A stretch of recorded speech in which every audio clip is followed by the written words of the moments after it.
Well, a very exciting day today down on the compost heap, which is just out there. You may have noticed we're in yet another new location. Yes, we're in the potting shed. It's 12th night. I've had to come into the potting shed. Frankly, it's far too sunny outside. I can't cope with the heat myself.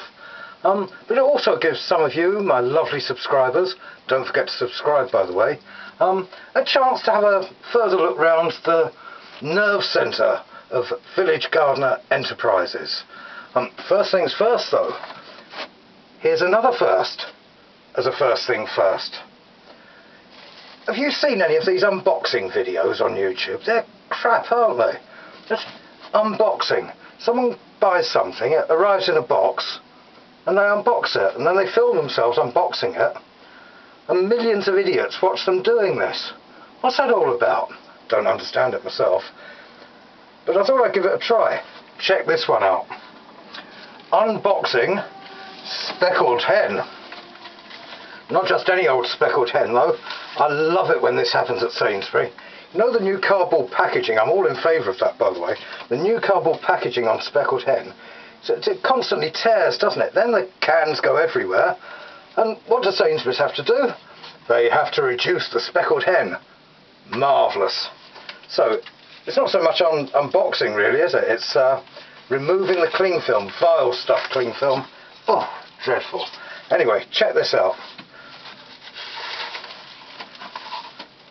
Oh, I've got to do the bit that they usually do on these unboxing things, don't they? They have to look at the boxing first of all.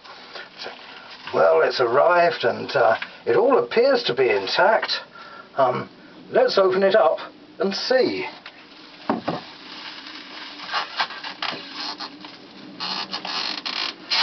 It's a bit tricky to open.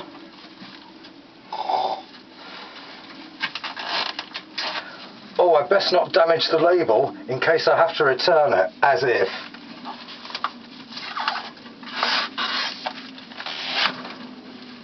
Well, that wasn't too difficult, was it? Let's have a look inside.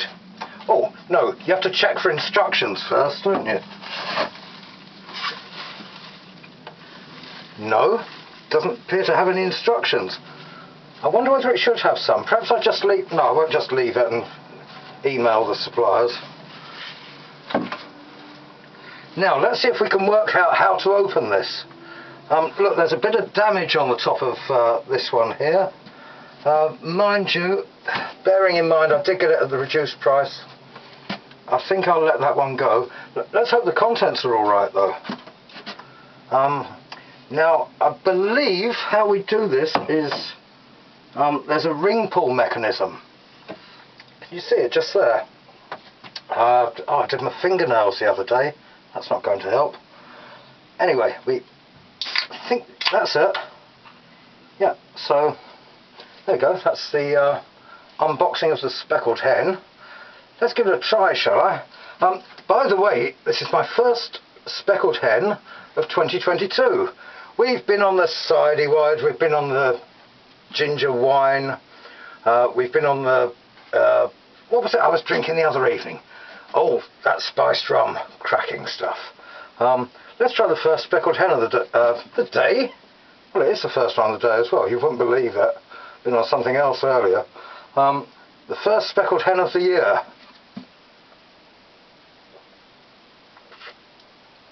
Oh, nectar of the gods, nectar of the gods. Of course, you can't have a speckled hen without the obligatory ciggy.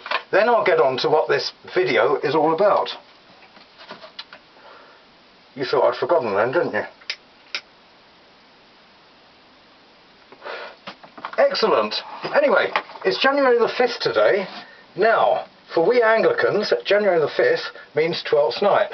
It's a bit different for any of you out there that might be left-footers. For some reason you count from Boxing Day, don't you? I don't know why. Probably the Pope decreed it thus or something.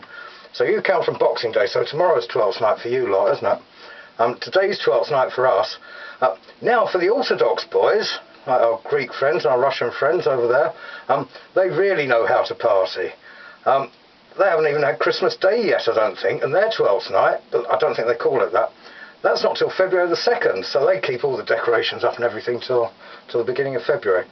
Anyway, as far as I'm concerned, it's Twelfth Night today. And what does that bring to mind, apart from taking the decorations down? Obviously, the Bard of Avon. Here he is in all his glory. 3 things I always keep in the potting shed. Alcohol, ciggies,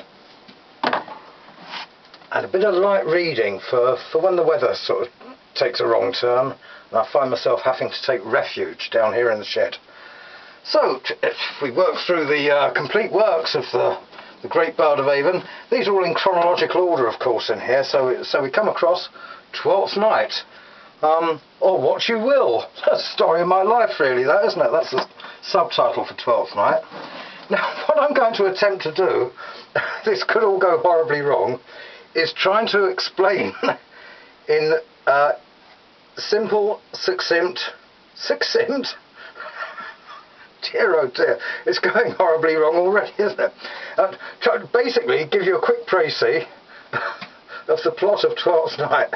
It will go wrong. It's one of Shakespeare's sort of, it's one of his rom-coms really, but it does get a little bit confusing. I haven't actually seen it on stage for about 40 years.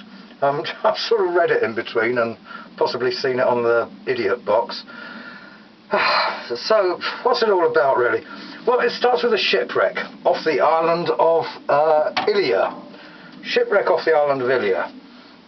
Now, on the ship that gets wrecked, there's a brother and a sister. Actually, they're a bit weird. This is Viola and Sebastian. Now, brother and sister, there's something a bit Brookside Close going on between those two, I reckon. I could be wrong entirely. Anyway, what happens? There's a shipwreck. And they both end up in the sea. Viola believes her brother Sebastian has drowned, and she gets washed up on the shore or whatever on the island of Ilia. What happens next? Yeah, so her brother, a bit weird, she thinks he's drowned, and she vows to have nothing more to do with men for another 7 years. I mean, that's an odd thing to do, isn't it? If your brother's drowned, I mean, why would she want nothing to do with any other men? I mean, what have they been up to? In fact, I'm not even sure why they were on the ship in the first place. That's probably another story. Anyway, so this is going to take forever. So she ends up on the island of Ilia, and for some bizarre reason, she decides to get into cross-dressing. So she starts dressing up as a bloke and gets a job as a servant with Duke Orsino. So she becomes Duke Orsino's servant, dressed as a bloke. So far, so good. Now, Duke Orsino, for reasons best known to himself, he fancies Princess someone or other. What's her blasted name? No, it's not Princess, it's Countess Olivia. So, he fancies Countess Olivia, but he doesn't really want to go and see her himself. I don't know why. So he sends Viola, who's dressed up as a bloke, remember, to go and woo the Countess Olivia. Guess what happens next? Well, I'll tell you what happens next. Countess Olivia, not realising that Viola's actually a woman dressed as a bloke, actually takes a shine to him. Oh dear. In the meantime, what else is going on? Oh yeah, there's some fantastic characters in here. There's Sir Toby Belch and Andrew Arguecheek. They're a couple of pissheads, those two. Now, yeah, so Toby Belch is Countess Olivia's uncle. Well, he decides to play a bit of a joke. He gets drunk with Andrew Arguecheek. They decide to play a bit of a joke, because whether they've actually twigged that, what's her name, Viola, is really Cesario, or Cesario is really Viola. I don't know. Anyway, they play a bit of a joke on that, and there's something... Then loads of riotous fun happens. Right, in the meantime, Sebastian isn't actually dead. He's been rescued out of the sea by Antonio. Yeah, by Antonio. So he's rescued out of the sea by Antonio. Oh dear, it's enough to drive anyone to drink this.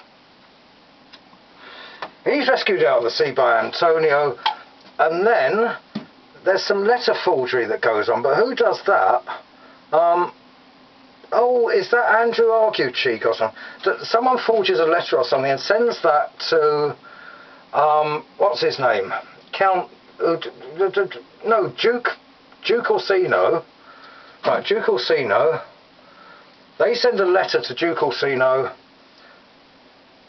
presumably from Viola, who's calling herself Cesario because she's cross-dressing, declaring her undying love. Anyway, that all goes horribly wrong. Now, one of these daft characters is also a servant to Malvolio. Malvolio gets a huff on because he knows that... he knows that Viola's a woman. He fancies Viola. Right, anyway, they all go back to court, and then there's a sword fight, and actually, I don't know. It all ends happily. There's a bit of rivalry going on and everything.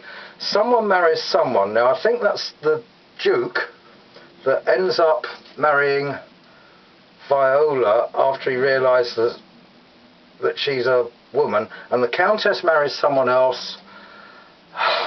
Malvolio's pissed off with everything. He goes off threatening revenge. And that's about it, really. But here's the good bit, you're going to love this. As in all of Shakespeare's rom-coms, ends with a cracking good song. And I'm actually going to sing to you. Or sing in tone. Very important to wet one's whistle before one breaks into song. Clear the throat. No, I used to live with an opera singer. She swore by having a ciggy and a drink. One thing you don't have when you're a singer is fizzy drinks. Carbon dioxide, apparently, affects the pitch of your voice, so your intonation's not terribly good, which mine isn't at the best of times anyway. Let's give this a try. I was supposed to remember the words. I doubt that that'll happen. So I've got a crib sheet just here. Check out my crib sheet. And it's a cracking song. This is sung, I haven't even mentioned Fest. Oh, yeah, the other thing about Twelfth Night, it's got some fools and some jesters in it, and loads of Shakespeare's most famous quotes, all of which I've forgotten now. So we won't bother with any of them. But it ends with this song. This is Fest's song, and I'm going to jolly myself up and sing it to you. I wrote the tune myself this morning in the kitchen while I was doing my research and preparation for this shambolic performance. Let's give it a try. It should be in the key of F. The brain's gone a little bit now. It's good fun though. It's also the only song I know that actually includes the word tosspot. Shakespeare ahead of his time, you see. Oh, when I was a tiny little boy, hey ho, the wind and the rain. A foolish thing was but a toy, for the rain it raineth every day. But not today, because it's glorious sunshine outside. Second verse. But when I came to man's estates, with a hey ho, the wind and the rain. Gates, knaves and thieves, men shut their gate, or their shed door, I suppose. For the rain it raineth every day, but not today. Third verse. But when I came, alas, to wive... By the way, the missus is back from Yorkshire. She's watching Homes Under the Hammer or something at the... I don't bloody know, do I? With a hey-ho, the wind and the rain. By swaggering, I could never thrive, for the rain it raineth every day. Full stanza. Oh, but not today. The rain it raineth every day, but not today. But when I came unto my beds, with a hey-ho, the wind and the rain, with tosspot still had drunken heads. For the rain it raineth every day. Now here's the big, but not today. Now here's the big climax. dear. I'm getting too old for this. A great while ago, the world began, with a hey-ho, the wind and the rain. But that's all one, our play is done. For the rain, it raineth every day, but not today. Right. I think I best go now, hadn't I? Enjoy Twelfth Night, people. And do yourself a favour. If you haven't got one already, pick up a copy of the Bard's complete works. You won't regret it. Certainly know that I never have. See you soon.